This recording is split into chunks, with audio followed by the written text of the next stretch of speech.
Hello, welcome to the show, Raw. With me today is Mimi, who I've met the last few years, and we're going to talk a little bit about all the stuff that me and Mimi have been doing. If this inspires you, or in any way, or you can use any of the information or pass on to a friend, please like, comment, or share, and get that information out there if it helps. So, Mimi, how you going? Good, Dennis. How are you? Yeah, very good, thank you. I've been looking forward to having you on. Some of the stuff that we've done the past while, I feel, has been very beneficial, and it's helped me in some cool ways, and I'm very I would love for people to understand what it is that you do, and if anybody obviously wants it, you're right here in Brisbane. Mm-hmm. If they can benefit from it, it'd be great. So, you're a physio. And you're also a life coach. Mm-hmm. Yeah, exuberance coaching is what it's called. Yeah. Cool. So we first met. How long ago do you reckon it was now?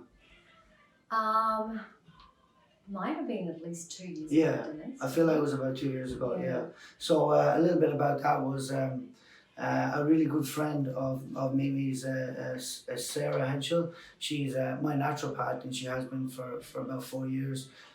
She was talking about Mimi quite a lot, and so I had delved into the personal development area, and I've been talking to Sarah about that, and Sarah kept going and talking about Mimi.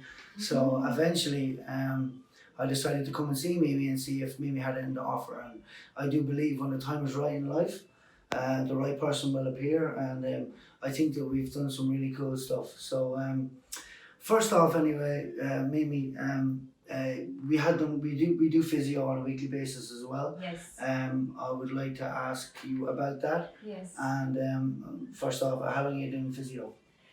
I'd hate to admit this, but this has been my 19th year. 19th year. Okay. Yeah. Okay. Cool. And obviously, me as a professional boxer. When I first came to see you, I obviously would have been, very, very tight in areas. Like I have a great chiropractor, I get massage, all that, but there's certain areas that physio will focus on. And for me, what the stiffest part of my body was. Do you remember? Your hip flexors. My hip flexors, yeah. Which is very common anyway across boxers. Hip flexors seems to be the one that boxers seem to struggle with the most. Yes. And I don't mind giving you the compliment that anytime I see you, when I walk out of here, it's like I'm walking on air. My legs are taking full strides, and you do some great work on the hip flexors. Can you talk a little bit about why it tightens up so much and what you do to release that? Yes, sure. The hip flexors are a really important muscle.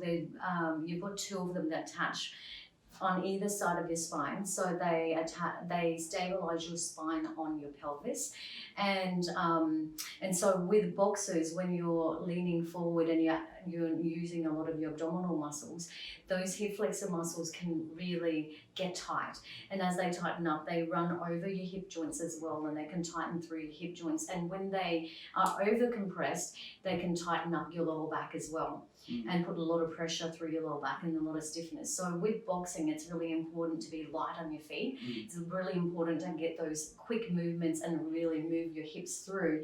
And if your hip flexors are tight and compressing not only your back, but also through your hips, then you're not going to get that spring and that speed that you need. Yeah. And the other interesting thing about hip flexors that we really focus on is your hip flexors are also known as your muscle of emotion.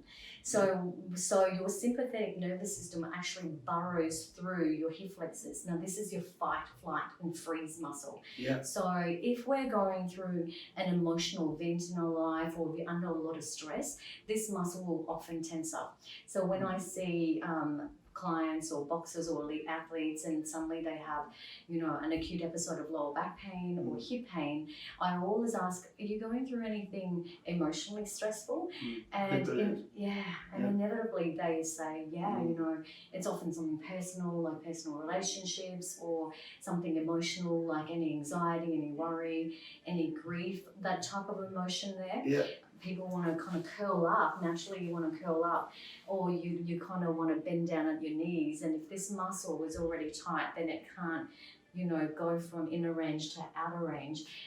So it's the physical aspect of the hip flexors that we look up, but then also the emotional kind of link with that as well that I think is really important. Yeah, of course, and mindset being on that, it usually does link up, and obviously, we'll get into the mind part about it for a minute, but with the likes of the hip flexors and that, like, once that tightens up, can you just, the reason why I want to portray this especially is because I know so many fighters, and I was one of them, that keep getting injuries because of the hip flexors, and now that I obviously have great help in my hip flexors and I know what to do on a daily basis, I'm able to kind of keep my body really right. So, like, obviously, legs lock up, lower back locks up.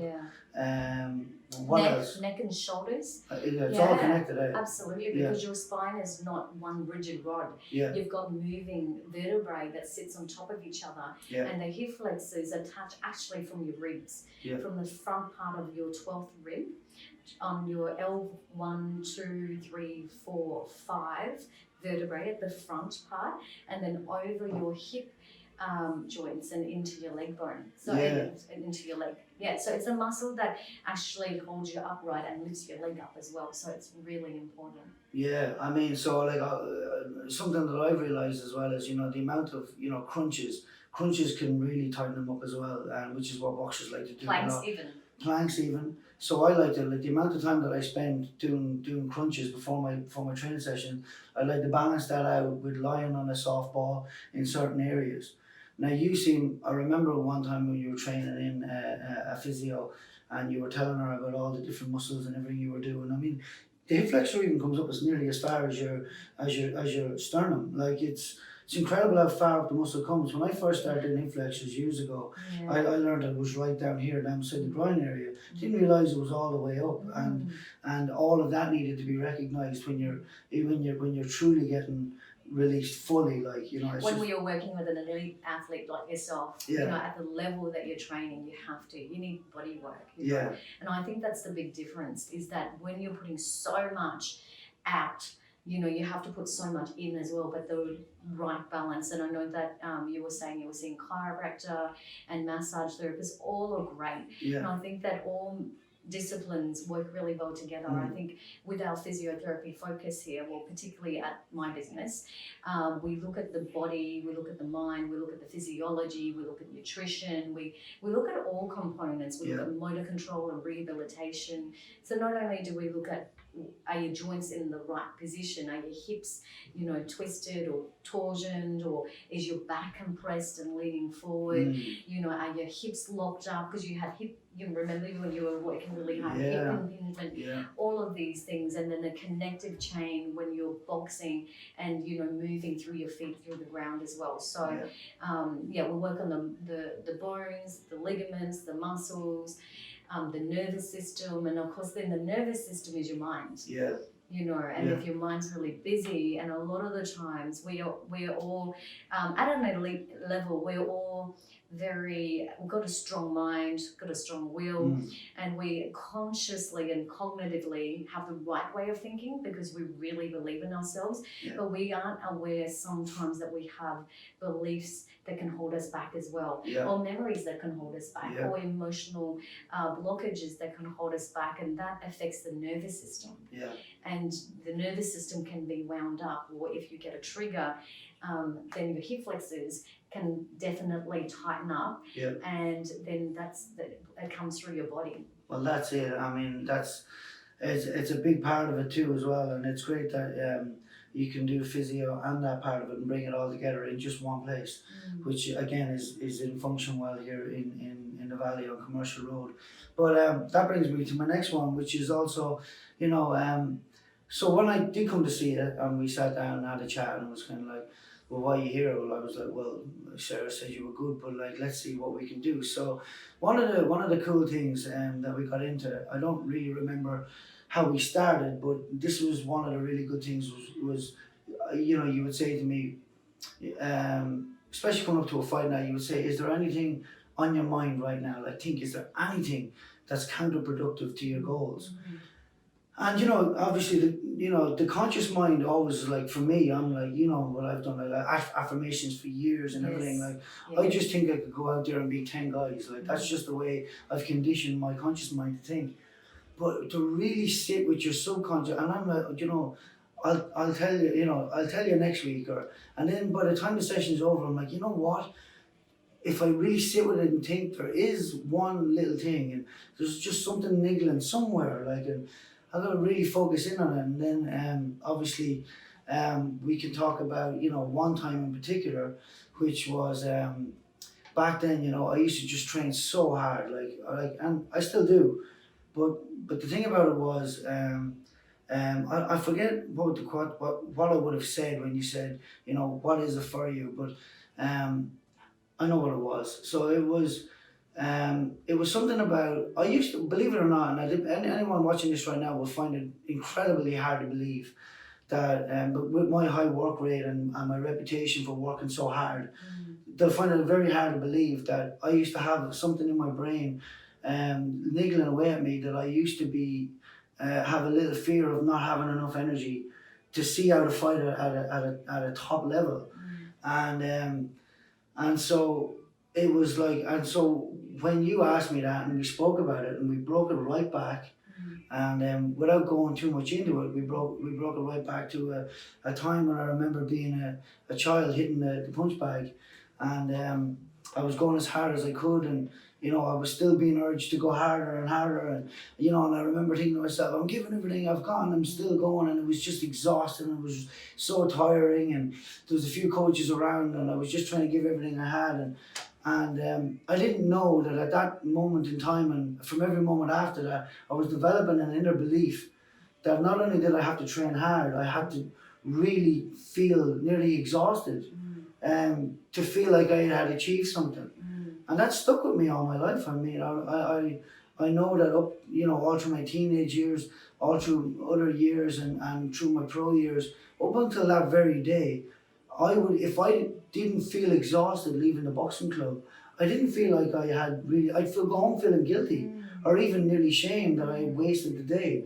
And so we went through it and we broke it down and we seen it for what it was, and you done your magic, which I suppose you have to be here in a session to really to grasp it and to understand it. And from that moment onwards, my mindset had changed. So we flicked the switch mentally, subconsciously, and now I can train smarter.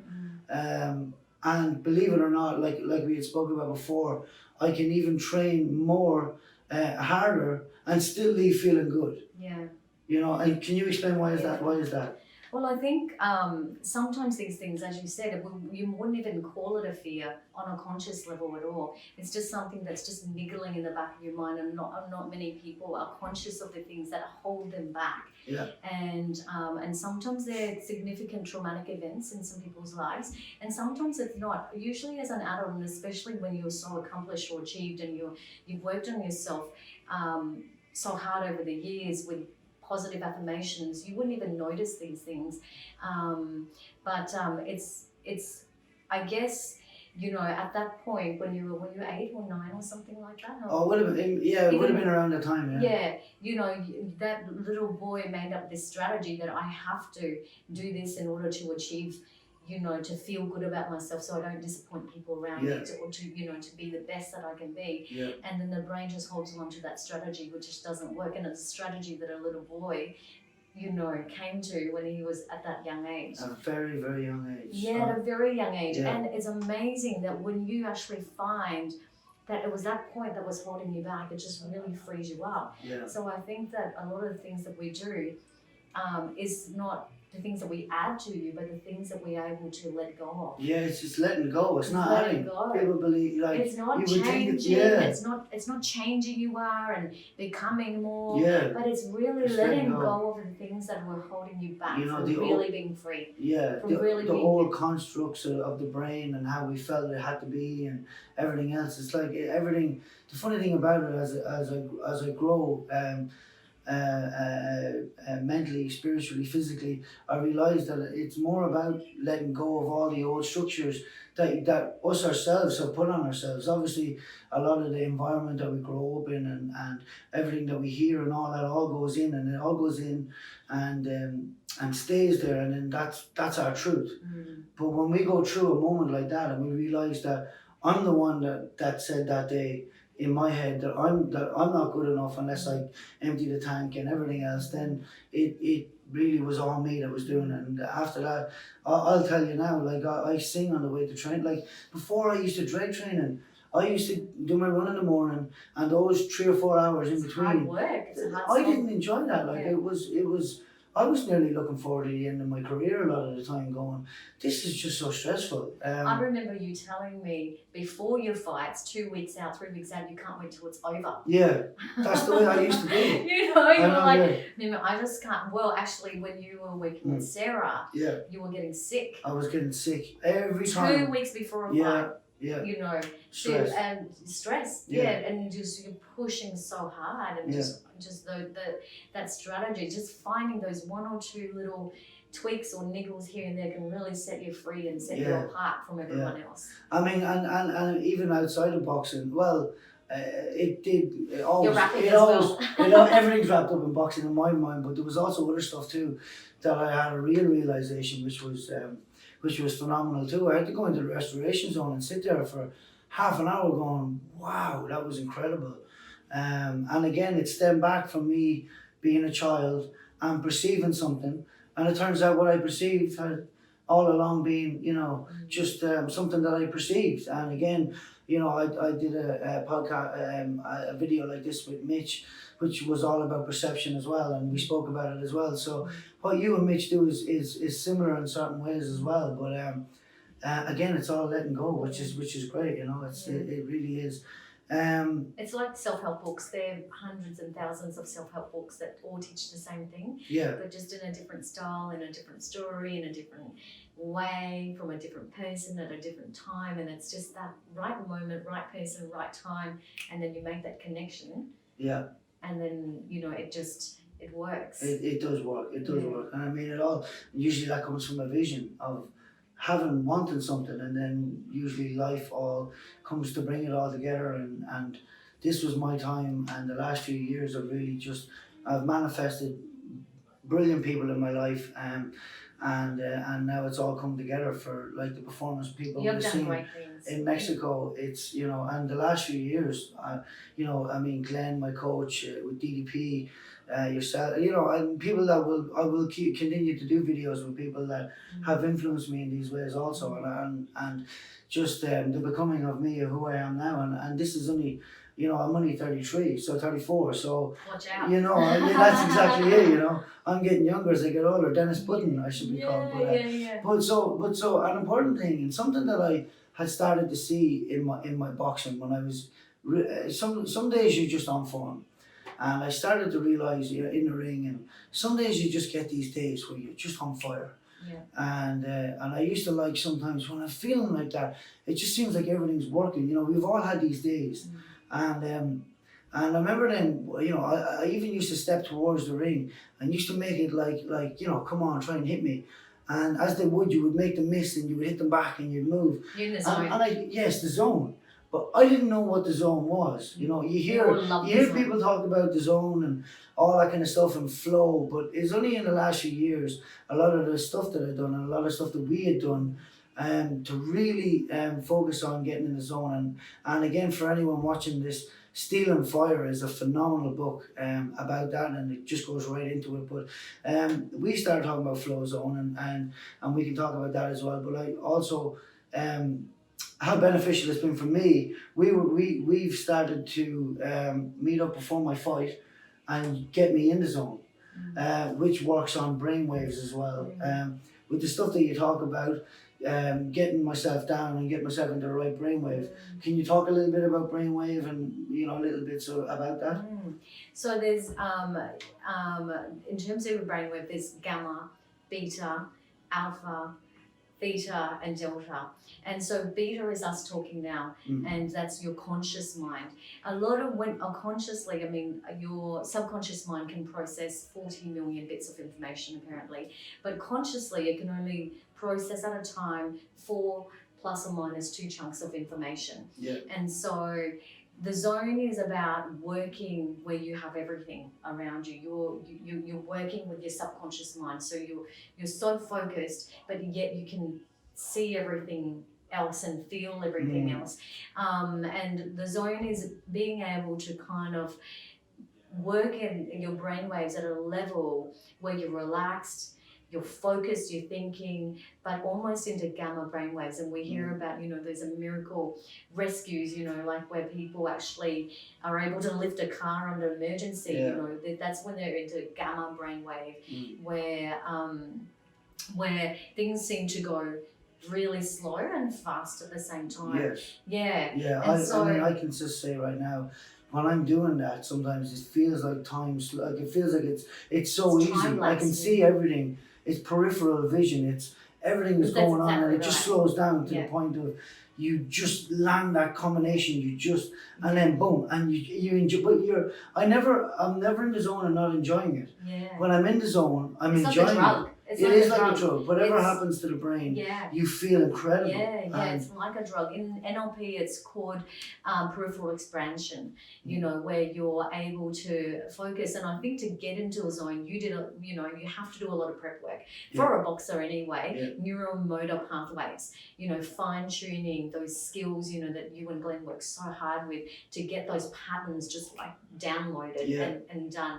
Your body, your mechanics, your bones and your joints sitting in the right movement patterns and muscles all working at the same time, synchronous, working harmoniously together. And then your brain.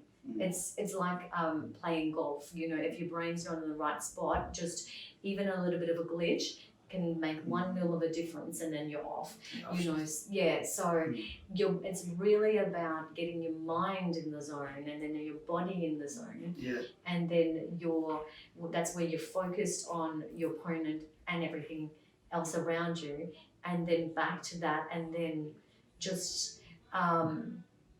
you and just your. It's so hard. It's everything and nothing at the same time, which sounds really ridiculous. No, I understand. I can understand the paradox because I've been there. I really see it. So it's kind of like going into really thinking, sliding into daydreaming, but you're not daydreaming. You're thinking and you're focused and you're very alert. That's the gamma. Yeah. So you're going gamma, beta. Kind of the whole. Well, the funny thing about it is, it's like you said, if you look at the brainwaves and how they speed up, it goes, it goes beta and then high beta. Like this is all the other ones underneath it, and then you slip from high beta into gamma. Which is funny because gamma is like it's the most coherent your brainwaves can be. And I've looked at this, and a brilliant book by Dr. Joe Dispenza is called Becoming Supernatural, and this breaks it down into it's incredible to see. But you would think if to look at the vibration of it and how it connects the brainwave levels, you would think it would be down beside delta and alpha, but it's above super, high. So you go from being into complete fight or flight, or like 100% fighting at a high level. Then you're flying. But if you're able to do that and be relaxed enough while you're doing it, which is a crazy balance to find. But once you slip into that, that's when that's when you feel good and everything just all comes together. And it's attachment and detachment at the same time. It's about wanting everything so much and being completely attached to it at the same time, which is a huge thing. So you mean not attached, is it, or? Yeah, it's about wanting to win, wanting to be the best person that you can be, wanting to, come out as the champion so much that you've done everything possible, and at the same time you're willing to let it all go, like willing to let go of the outcome. It's wanting it but not being attached to it. Well, there's a massive thing about attachment too, which I had intended to speak about after. But one of the crazy things that I've noticed in the ring, I've noticed So I noticed a fighter wrote something online about being in there, a female fighter from Brisbane also, and she wrote something online about, or maybe she said it in a video of being in a fight where so you're being attacked, and it's a very heavy attack, and you're thinking to yourself, and I resonated with this, and I got it, and then I remember thinking, if this is it, it's it, and I'm okay with the fact of whatever it's going to be. Now I'm going to fight my heart out to do what I need to do, but there's a level of surrender at that exact moment where you're like, right, you're just there, you're being punched, and you just think to yourself, if this is it, it's it. It's all good. And that moment that you surrender, something happens. And You it's take like, it back, you take control back. all of a sudden, your energy, like next thing, all of a sudden, you're boxing out of your skin. Yeah. You've got them in trouble. It's a momentum shift, and it's all because you surrendered in that moment. And I believe that that's got to do with the attachment. If you're there, you're thinking, I need to win, and this is what you're thinking. I believe you're off center, you're off balance, you know. And it's just when you surrender everything and you're just doing, and there's no lots of spiritual concepts around that. Even Buddhism teaches non-attachment or okay, detachment as well, and it's actually accepting what is. yeah, You know, in this moment, I'm being punched pretty hard, but that's all it is. yeah, It's not like, and I'm going to lose, yeah, or and I won't be able to get up again, and I won't be able to fight, or and I'm going to have to go really hard, or and I'm going to have to work much harder to win. yeah, It's all of those thoughts that whoever someone else would have. yeah, That actually holds them back, because in those split seconds, those thoughts will hold them back. yeah, You know, but yeah. if you're like, this punch is really hard and it's coming hard at me, and it's a really hard punch, and that's it. I'm gonna take it, and that's it. And whatever will be. Yeah, That's just but the thought. but you've already That's the been fear. programmed. Yeah, You've already been Yeah. programmed to win. You've been Yeah. already programmed to punch hard. Or your strategies, your work with Glenn, you've already got that. So then, the moment you get that punch, you've got nothing else but the program. yeah, that's exactly it. Nothing Yeah. else, but then to go forward with your training, because you've Now- got that blank. Well, that's exactly it. And here's the funny thing: they reckon that most guys that get knocked out are, you know, if you tense up, you're more likely to get knocked out. So if you really care and you're like, oh, here it comes, and you get hit and you've locked up, Yeah. there's a great chance that that connection from your chin to your brain will, you know, Yeah. where you're loose and you're like, you just accept and you just do. You're loose and you know, it's there's a physical and there's a mental aspect of it Yeah. both together, and I find it phenomenal, and I love when it happens in there, and I'm very grateful that, you know, you've come down to the convention center and we've done we've got myself into that mindset. But we spent about 15-20 minutes. Yeah. I remember when I went to the convention centre one time at one of your fights, and you said, I'll just go to the ticket box and they should have your ticket there. And I went there and they didn't have it. Yeah. And the lady's on the phone talking to you or someone maybe in Glen or someone going, the hypnotist is here. Yeah. And she goes, you're a hypnotist? And I went, yes. She would definitely been talking to Glenn then, I reckon. And then they gave me, I was so exclusive, they gave me the tag, the OP, walked us through the back, and it was funny, and I accept any. Yeah, whatever, at least we're here now. But I mean, it is a slight form of hypnotism. You're getting your brain in the zone.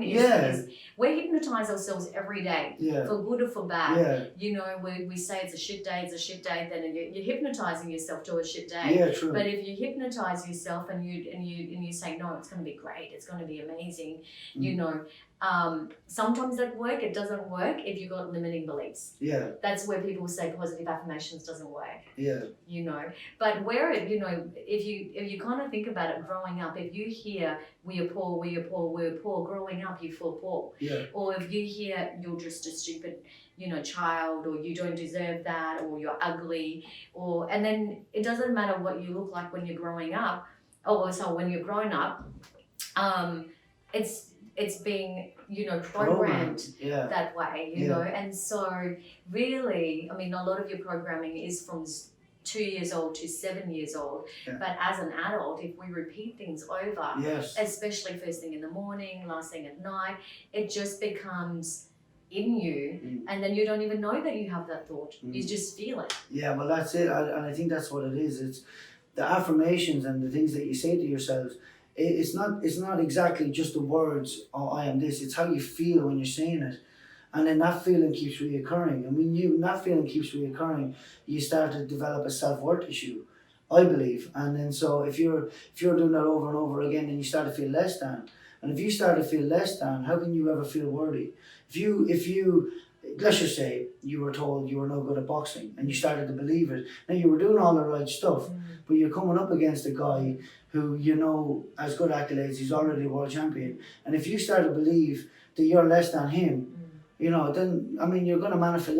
He's believing he can win and you're believing that he's better than you. What's gonna be the outcome? I know I'm gonna win when I will outperform my competitor when my certainty outweighs their doubt. Yeah, and that's what you know consciously too. Yeah. And on an unconscious level, if you had that belief when you were a child, and it won't even be with boxing, it might be at a school carnival or a race or, grade 2 maths or something like that. And when you're told that you're not gonna win that, spell bee or something like that, and you might even forget about that completely. But then when you're exhausted and you're triggered, your brain goes back to that stage as well. So it's working on a conscious level and an unconscious level with your mind to create that freedom in your mind so that you can access the zone. But it's also then working with your body, working with, creating the good neural pathways in your body.